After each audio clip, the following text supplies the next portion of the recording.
और सुसाइड करने वाला ये कोई अकेला शख्स नहीं है, बल्कि इन्हीं ऐप्स की वजह से पूरी दुनिया में इस साल कई लोगों ने खुदकुशी की है। सिर्फ फोन नंबर ही नहीं बल्कि वो आपसे आपकी कॉन्टैक्ट लिस्ट और फोटोज गैलरी का भी एक्सेस मांगते हैं। और एक दफा जब आप अपना ID कार्ड, फोटो और इस तरह की पर्सनल इन्फॉर्मेशन उनके साथ शेयर कर देते हैं, वो आपको इंस्टेंट लोन दे देते हैं। और अगर आप फिर भी उनको उनकी डिजायर्ड अमाउंट ना दें तो वो आपकी फोटोज को टेम्पर करते हैं और फिर वो आपको ये कहते हैं कि हम आपके रिलेटिव्स को आपकी नंगी फोटोज भेज दें। और एक हफ्ते बाद ही उन्हें धमकियां मिलना शुरू हो गई। दोस्तों वो ये कहते हैं कि उन्होंने 13,000 रुपया लोन दिया था, लेकिन अब वो ये कह रहे हैं कि हमें 7 लाख रुपया वापस किया जाए। दोस्तों इस टाइम पे आप सोचते हैं कि थोड़े से पैसों के पीछे कौन सी जहन्नुम में फंस चुकी है। और इसी प्रेशराइजिंग और ब्लैकमेल करने की वजह से या तो लोग अपनी जिंदगी दे बैठते हैं और या फिर जहनी खौफ का शिकार हो जाते हैं।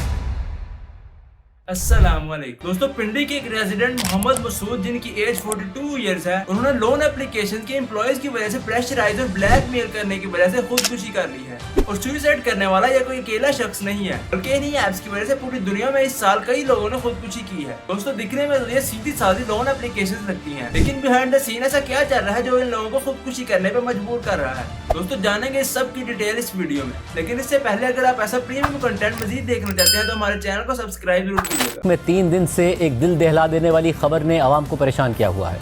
रावलपिंडी के इलाके चाकरा में 11 जुलाई को मोहम्मद मसूद नामी शख्स की खुदकुशी का वाकया पेश आया, जिसने कर्ज देने वाली ऑनलाइन ऐप से तंग आकर खुदकुशी कर ली थी।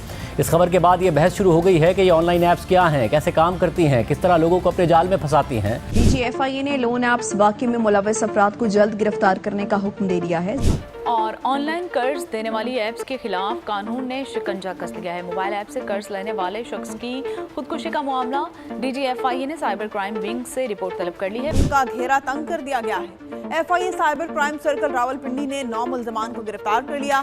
सैफपुर रोड पर वाक़े प्लाजा में मौजूद कंपनी के मुख्तलिफ दफातर को सील कर दिया गया। तो सबसे पहले ये समझते हैं कि ये लोन ऐप्स का माफिया काम कैसे करता है। सबसे पहले तो ये डिजिटल मार्केटिंग का सहारा लेते हैं अपनी ऐप्स को आप तक पहुंचाने के लिए। और अपनी मार्केटिंग में ये लोग ये कहते हैं कि हम आपको बगैर किसी कॉम्प्लिकेटेड प्रोसेस और बगैर किसी क्रेडिट हिस्ट्री के लोन दे देंगे और वो लोन भी बिल्कुल इंटरेस्ट फ्री होगा। इन्हीं बातों में आके जब एक दफा आप इन ऐप्स को डाउनलोड करते हैं तो वो आपसे लॉगिन होने के लिए आपका फोन नंबर मांगते हैं। सिर्फ फोन नंबर ही नहीं बल्कि वो आपसे आपकी कॉन्टैक्ट लिस्ट और फोटोज गैलरी का भी एक्सेस मांगते हैं। और एक दफा जब आप अपना ID कार्ड, फोटो और इस तरह की पर्सनल इन्फॉर्मेशन उनके साथ शेयर कर देते हैं, वो आपको इंस्टेंट लोन दे देते हैं। और इन लोगों के कस्टमर्स भी वो लोग होते हैं जो कि पहले ही हालात के मारे होते हैं और उन लोगों को अपनी जरूरत पूरी करने के लिए इंस्टेंट लोन चाहिए होता है। और एक दफा जब वो लोन आपके अकाउंट में ट्रांसफर कर देते हैं तो आप ये समझते हैं कि ये कंपनीज वैलिड है, क्योंकि अगर वैलिड ना होती तो वो कभी भी आपके अकाउंट में पैसे ट्रांसफर नहीं करती। लेकिन असल में आप एक लोन ट्रैप में फंस जाते हैं। फिर लोन देने के कुछ दिन बाद ये कंपनीज आपको फोन करती हैं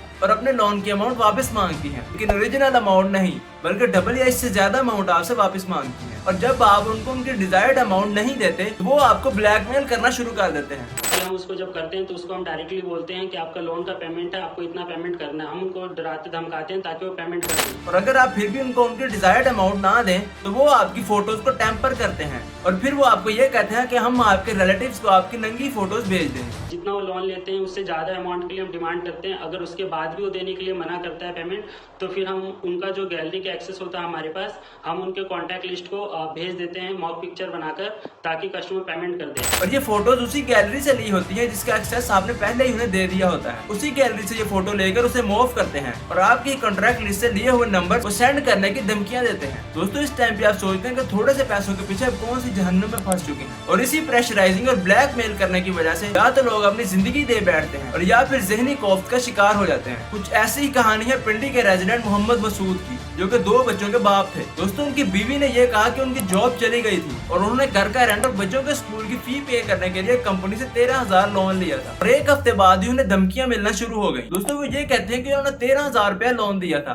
लेकिन अब वो ये कह रहे हैं कि हमें 7 लाख रुपया वापस किया जाए। और जब उन्होंने ये कहा कि मैं आपको इतने पैसे नहीं दूंगा तो आगे से उन्होंने ये धमकी दी कि वो उन्हीं के मोबाइल डाटा से ली गई इन्फॉर्मेशन, पिक्चर्स और वीडियोस लीक कर देंगे। और इसी कश्मकश में उन्होंने सुसाइड कर ली। दोस्तों अब उनके मरने के बाद उनकी एप्लीकेशन पर FIA ये ने कार्रवाई शुरू की है। दोस्तों अब सवाल ये पैदा होता है कि आप इन जैसी एप्लीकेशन से कैसे बच सकते हैं। तो उसका जवाब ये है कि जिस ऐप से आप लोन लेना चाह रहे हैं, पहले स्टेट बैंक ऑफ पाकिस्तान की वेबसाइट पे जाके ये चेक करें कि ये लैंडिंग ऐप स्टेट बैंक से रजिस्टर्ड है या नहीं है, और अगर वो रजिस्टर हो तभी आप उस एप्लीकेशन से लोन लें। और फिर ये चेक करें कि उस ऐप के ऑफिस का कोई फिजिकल एड्रेस भी है या नहीं है, क्योंकि ज्यादातर केसेस में ये स्कैम ऑनलाइन होता है और ये कंपनीज अपना कोई फिजिकल ऑफिस नहीं रखती। उसके बाद आप ये चेक करें कि इस ऐप की कोई वैलिड वेबसाइट भी है या नहीं है, क्योंकि अगर कोई ऐप स्कैम कर रहा होगा तो उसकी वेबसाइट बिल्कुल भी नहीं होगी, और अगर होगी भी तो वह सिक्योर नहीं होगी। उसके बाद आप ये चेक करें कि वो लोन देने से पहले आपसे आपके डॉक्यूमेंट की वेरिफिकेशन कर रहे हैं या नहीं कर रहे हैं, क्योंकि जो कंपनी वैलिड होगी वो पहले आपके डॉक्यूमेंट्स की वेरिफिकेशन करेगी। उसके बाद आप ये चेक करें कि वो आपकी क्रेडिट हिस्ट्री चेक कर रहे हैं या नहीं कर रहे हैं, यानी कि ये कि आपने पहले कभी लोन लिया है या नहीं लिया। उसके बाद आप ये चेक करें कि वो आपसे लोन एग्रीमेंट पे साइन करवा रहे हैं या नहीं करवा रहे हैं, क्योंकि लोन एग्रीमेंट लोन लेने के प्रोसेस का एक बहुत इंपॉर्टेंट एलिमेंट है, क्योंकि उस पर ये लिखा होता है कि आपको कब तक ये लोन वापस करना है और किस इंटरेस्ट रेट पे ये वापस करना है। और अगर कोई लोन एग्रीमेंट ना करे